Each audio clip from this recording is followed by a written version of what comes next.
আমরা সকলেই বলি আমরা খুব দুঃখে আছি, কিন্তু আমরা দুঃখ পাই কেন? দুঃখ পাওয়ার মূল কারণ হচ্ছে আমাদের একে অন্যের প্রতি প্রত্যাশা বা এক্সপেকটেশন। অর্থাৎ আমরা যখন কারোর জন্য কিছু করি, সঙ্গে সঙ্গে আমাদের মধ্যে একটা তার প্রতি প্রত্যাশা জন্মায়। এই প্রত্যাশাকে আমরা অধিকার বোধ মনে করি, যে আমি ওনার জন্য এতটুকু করলাম, নিশ্চয়ই ওনার থেকে আমি এতটুকু পাবো। কিন্তু যখন সেটা আমরা পাই, তখন আমাদের প্রত্যাশাটা আরো বেড়ে যায়।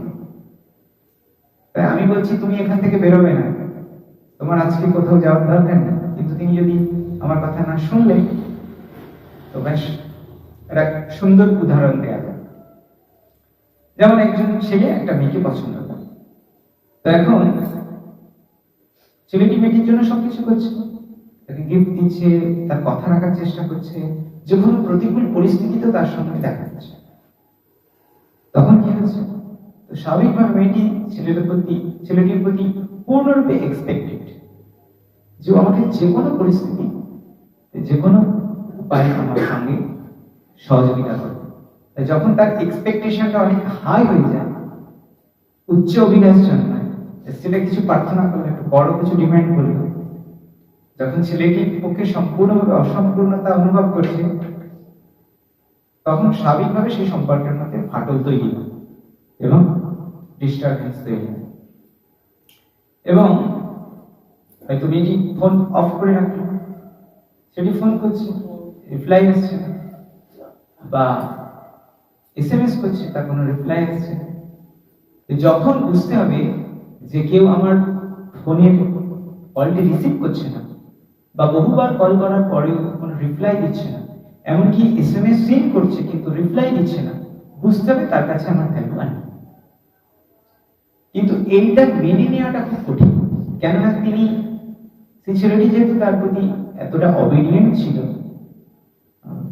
তাই ছেলেটির মধ্যেও এক্সপেকটেশন তৈরি হয়ে গেছে যে সে নিশ্চয়ই আমার কথা শুনবে, আমি নিশ্চয়ই তাকে বোঝাতে পারবো, কারণ তাকে আমি অনেকটা বেশি জানি। কিন্তু প্রত্যেকটা ব্যক্তি দুটো দিক হয়, একটা হচ্ছে অভিমান জমতে জমতে মনে করছে ওনার আর একটু বেশি কিছু হওয়া দরকার, এক পক্ষ থেকে মনে করছে। এটা একটা হতে পারে, এটা রিয়েল লাভের ক্ষেত্রে অনেক সময় হতে পারে। রিয়েল লাভ বলতে কিছু হয় না, কিন্তু তথাপি একটা দায়বদ্ধতা নিয়ে যে ভালোবাসা, সেক্ষেত্রে দেখা যেতে পারে।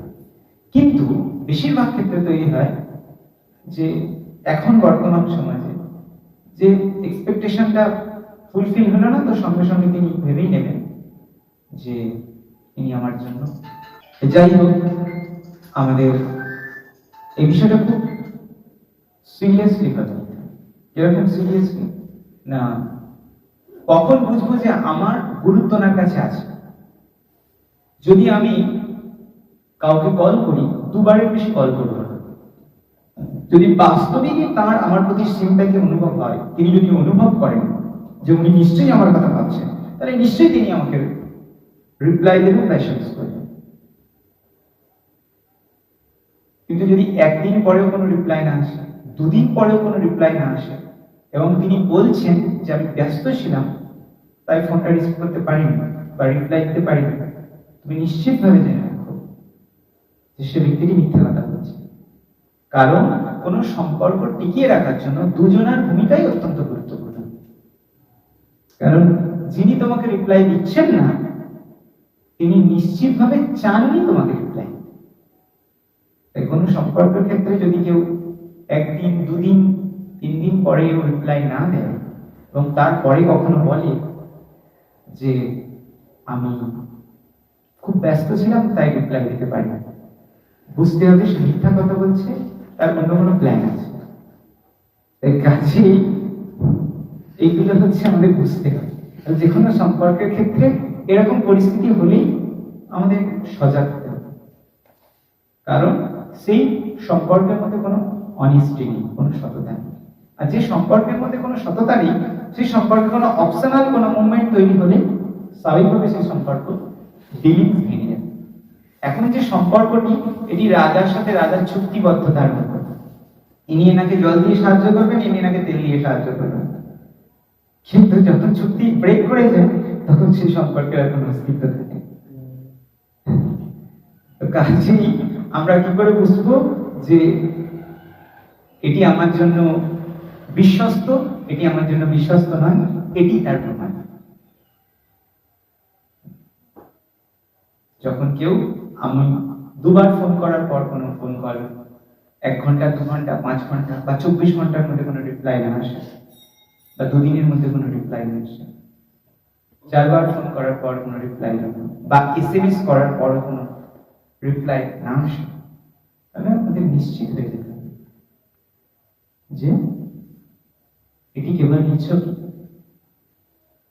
একটি ব্যাপার, এটি নিশ্চয়ই কোনো অপশনাল কিছু হচ্ছে।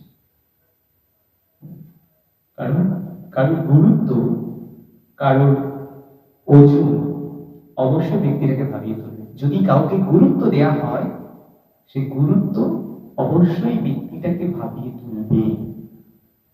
এই জন্য যখন কোনো বিষয়ে গুরুত্ব পায় না,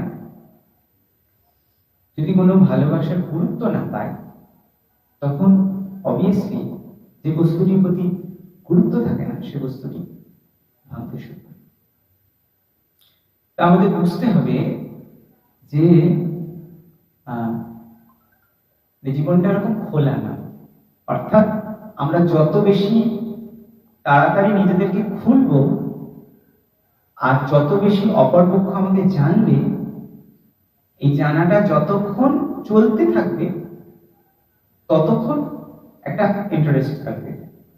কিন্তু এই জানাটা যখন সমাপ্ত হয়ে যাবে বা প্রায় জানা হয়ে যাবে, তখনই মায়ার প্রভাবে তিনি আমাদেরকে পরিত্যাগ করবেন, তারা আমাদের ছেড়ে চলে যাবে।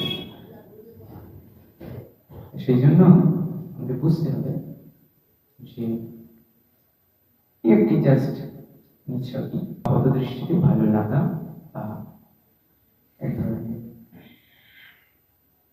কি বলবো অভিযোগ বলা যায়। যাই হোক, তাহলে আমাদের এই ধরনের সম্পর্ক থেকে বেরিয়ে আসার চেষ্টা করতে, তাহলে মনে হয় আমরা অনেক বেশি বেটার থাকবো।